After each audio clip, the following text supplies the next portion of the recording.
ஒரு நாள் பல மக்கள் இயேசுவை பார்க்க வந்தார்கள்.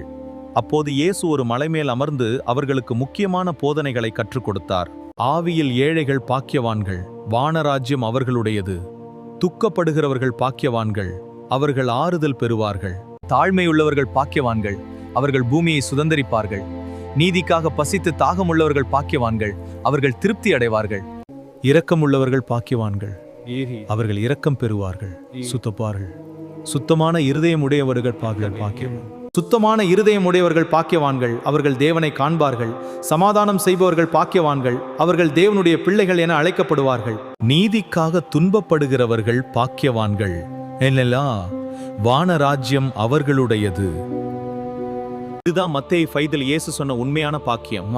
இது உலகத்தின் பாக்கியம் அல்ல, இது தேவனுடைய பாக்கியம். மேலும் இப்படிப்பட்ட பைபிள் வீடியோக்களை பார்க்க என் சேனலை லைக், சப்ஸ்கிரைப் செய்யுங்கள்.